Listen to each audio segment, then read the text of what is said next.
Jadi hari ini saya akan bersama dengan Dr. Muhammad Afzal Nizam Abdul Rashid, iaitu Ketua Penganalisis Ekonomi Bank Islam Malaysia Berhad dan juga Persatuan Institusi Perbankan dan Keuangan Islam Malaysia (IBIM) untuk kita melihat bagaimanakah permai ini dapat membantu untuk mensejahterakan rakyat melalui 22 inisiatif yang telah pun diumumkan. Assalamualaikum Doktor.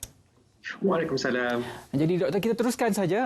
18 Januari apabila permai diumumkan oleh Yang Amat Berhormat Perdana Menteri, bagaimana Doktor melihat permai ini secara keseluruhannya mampu untuk mensejahterakan rakyat, bukan dari segi jangka masa pendek, tetapi apabila kita melihat dari segi jangka masa panjangnya?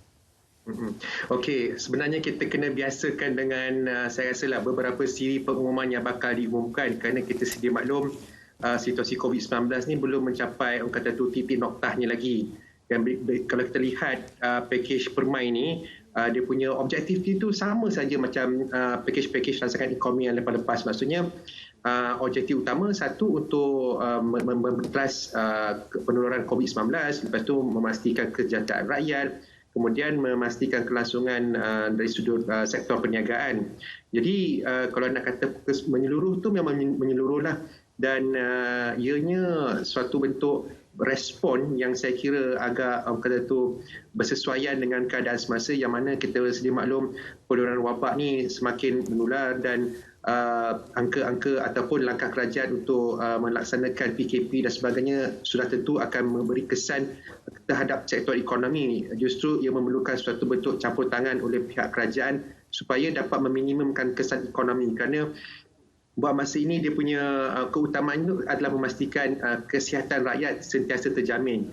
Yang penting kehidupan. Tanpa kehidupan, bagaimana kita nak laksanakan ekonomi? Itulah saya rasa falsafah dia. Ya, betul. Dan apabila kita melihat permai itu, saya boleh simpulkan bahawa permai merupakan salah satu inisiatif penambahbaikan kelonggaran syarat kepada pemohon untuk memohon pinjaman, mendapatkan bantuan dan sebagainya. Pun begitu, ada sedikit suntikan dana kepada contohnya pemandu teksi, pemandu pelancong dan sebagainya. Jadi antara isu yang dibangkitkan melalui permai ini adalah isu moratorium dan juga kadar pengurangan sewa. Jadi sekarang dalam permai, moratorium itu masih lagi dilanjutkan secara bersasar, iaitu kepada sesiapa yang terasa terkesan dengan COVID-19 boleh memohon dengan bank. Jadi apakah yang akan berlaku jika moratorium ini diberikan secara pukul rata, iaitu kepada semua rakyat Malaysia dalam waktu sekarang? Okey, bila sebut pukul rata ni maksudnya yang terkesan ke tak terkesan ke pun dapat. Jadi bagi saya ia merupakan suatu bentuk pembaziran lah, kerana kita tahu setiap langkah ini adalah untuk menyelesaikan masalah. Masalah kita ialah bagi mereka yang terkesan. Jadi bagi mereka yang masih mempunyai gaji seperti biasa, maksudnya tiada potongan gaji dan sebagainya, masih mempunyai pekerjaan dan sebagainya. Jadi kalau katakanlah kita bagi dia punya penangguhan pembayaran hutang tu, memanglah akan kata tu berlaku penambahan tunai di dalam tangan, tetapi ada kesannya bagi mereka yang tak terkesan ni. Maksudnya kesannya hutang tu berlanjutan, dan saya rasa kita kena cakna tentang situasi yang mana kalau kita berhutang dengan tanpa hutang, ia merupakan suatu keadaan yang sangat-sangat berbeza. Contoh kalau kita lihat kalau pinjaman kenderaan, harga kenderaan akan terus-menerus menghadapi susut nilai. Manakala hutang tersebut, kalau kita ambil moratorium, bagi mereka terkesan utamanya, hutang tersebut tidak berganjak. Jadi kalau kata ada satu masa tu nanti nak tukar kereta, kena orang kata tu menambah orang kata tu down payment dan sebagainya, ataupun menambah tunai untuk menyelesaikan hutang yang sedia ada. Jadi ia menimbulkan satu kerugian kepada mereka yang tidak terkesan sekiranya mereka diberikan moratorium. Jadi saya rasa dia punya natijahnya ataupun dia punya falsafahnya, setiap ubat tu kita bagi kepada mereka yang betul-betul menghadapi masalah, menghadapi penyakit lah. Jadi mereka yang tak sakit dapat ubat, lain pula masalahnya akan timbul nanti. Itu kesannya kepada masyarakat, Doktor. Kalau kita melihat kesan kepada institusi perbankan pula bagaimana? Okey, institusi perbankan ni ramai yang tanya soalan ni, adakah bank mampu bagi ke tidak? Soalan mampu tak mampu, jawapan ringkasnya mampulah, kerana bank ni sentiasa dipantau oleh pihak Bank Negara Malaysia. mereka melihat dari sudut balance sheet ataupun kunci kira-kira, mereka melihat dari sudut kecairan, mereka melihat dari sudut kecukupan modal, mereka melihat amalan pengurusan risiko. Jadi pemantauan yang dilakukan oleh pihak Bank Negara ni sentiasa berlaku bukan saja zaman COVID. Sebelum COVID lagi pun dah dia punya pemantauan dia sangat-sangat orang kata tu ketat. Jadi dari sudut keuangan di kalangan institusi perbankan merupakan memang berada dalam keadaan yang sangat-sangat baik. Dan ini adalah usaha yang berterusan yang dilakukan oleh pihak Bank Negara bersama institusi perbankan. Jadi soal kekukuhan bank buat masa ini memang kukuh. Jadi kalau kata nak bagi moratorium tu sepatutnya tidak menjadi masalah. Cuma isunya adalah penerimanya tu. Adakah mereka tu betul-betul memerlukan ataupun kita nak bagi pokok rata, itu satu persoalan perlu dibincangkan lah. Cuma saya sebutkan tadi, kalau kita bagi pokok rata macam berlaku pembaziran lah. Sepatutnya duit tu boleh digunakan untuk tempat lain, tapi kita bagi kat semua orang. Jadi perlu difikirkan dari sudut kesan kepada ekonomi secara keseluruhan. Jadi doktor, apabila PKP 2.0 dilaksanakan bermula 13 Januari, banyak sektor ekonomi ada dibuka, ada ditutup. Pastinya F&B tidak ada masalah, makanan dan juga minuman tidak ada masalah kerana dibenarkan beroperasi sehingga sekarang, dibenarkan beroperasi sehingga pukul 10 malam. Tapi kalau kita lihat di sekeliling Kuala Lumpur contohnya, di shopping mall, banyak sangat kedai yang tutup akibat daripada PKP ini. Dari segi pergerakan ekonomi, adakah kita berada pada landasan yang betul pada sekarang, pada ketika ini? Okey, dari sudut kesan ekonomi itu memang kita tak dapat nak elakkan, kerana apabila berlaku PKP, perkara yang akan berlaku adalah pergerakan manusia itu sangat-sangat terjejas, sangat-sangat terkesan. Jadi sebab kekakalan ini, aktiviti ekonomi itu menghadapi masalah. Maksudnya dia tak boleh nak, kalau perniagaan macam disebutkan tadi tidak dapat beroperasi seperti biasa, dan ini akan memberi kesan lah. Tapi itu kita tanya kat diri kita balik, persoalannya, apakah masalahnya sekarang ni? Masalahnya adalah COVID-19. Penurunan COVID-19. Kenapa kita risau sangat dengan COVID-19? Kerana ia boleh menyebabkan kehilangan nyawa. Jadi nyawa dan ekonomi dalam hal konteks masa, saya kira persoalan nyawa perlu diletakkan persoalan nombor satu lah. Jadi apabila kita memilih, apabila kita membuat satu keputusan itu, sudah pasti akan ada timbal baliknya. Sudah tentu ada apa yang dikatakan trade-off-nya. Cuma kerajaan dalam masa ini cuba untuk mengurus pergerakan ekonomi itu sebaik mungkin supaya kesannya itu dapat diminimumkan. Itu satu konteks yang kita seluruh rakyat Malaysia kena faham tu.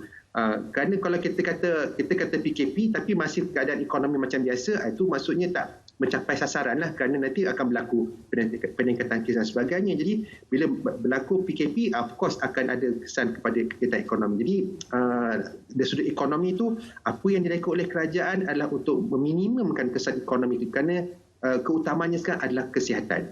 Saya dapat merasakan kebimbangan masyarakat apabila kita faham kalau PKP tahun lepas dilaksanakan, kita rugi 2.4 bilion sehari.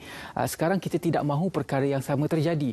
Pun begitu apabila berlakunya peningkatan kes. Contohnya, katakanlah peningkatan itu terus berlaku dan juga jangkaan kes akan menurun pada bulan Mei tidak akan terjadi, maka situasi seperti PKP, PKPB dan juga SOP yang ketat masih lagi akan diteruskan sehingga pada waktu itu ia memberi kesan kepada ekonomi.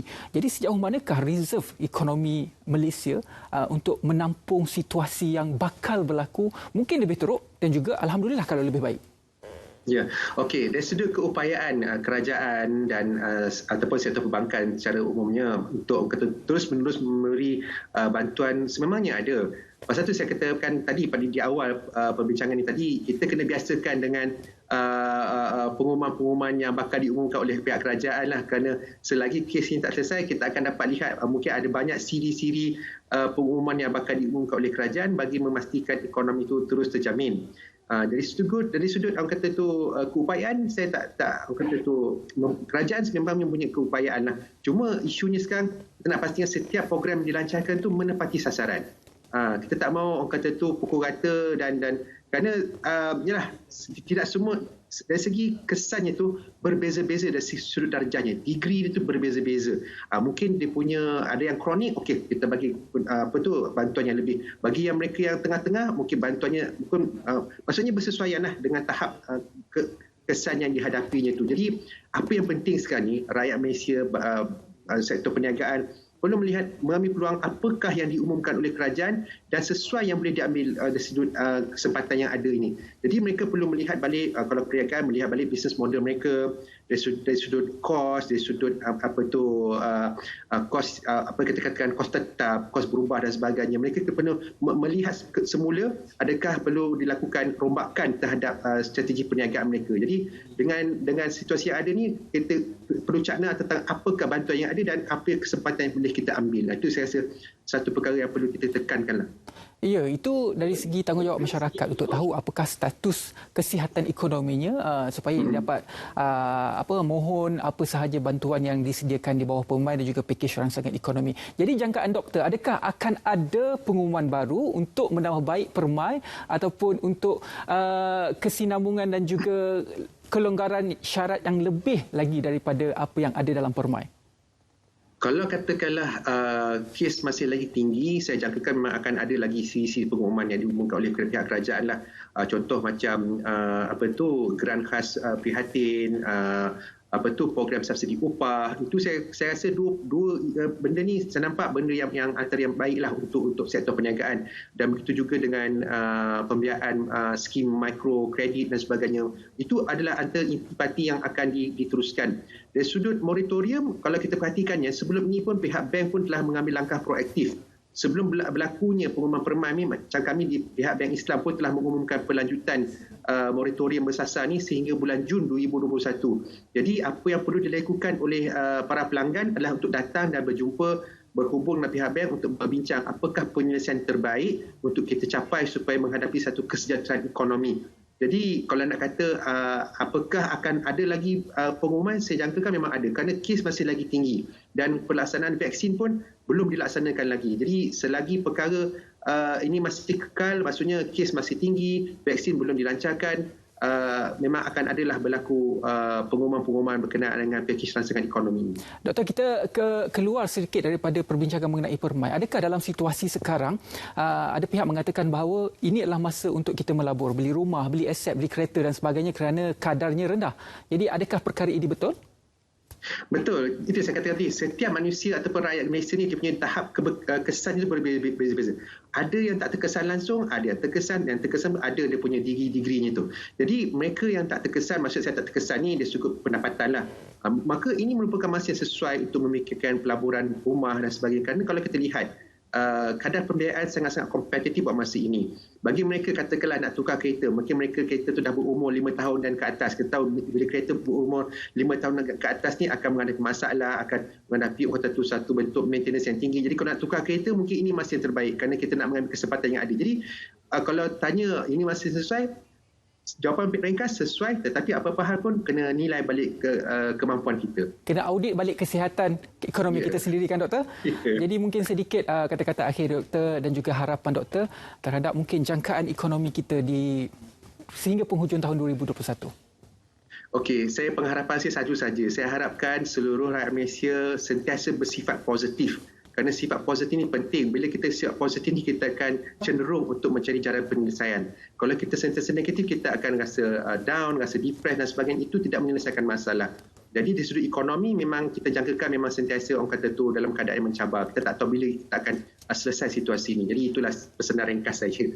Ya, baiklah. Terima kasih banyak-banyak kepada Dr. Muhammad Afzal Nizam Abdul Rashid, Ketua Penganalisis Ekonomi Bank Islam Malaysia Berhad dan juga Persatuan Institusi Perbankan dan Keuangan Islam Malaysia IPIM.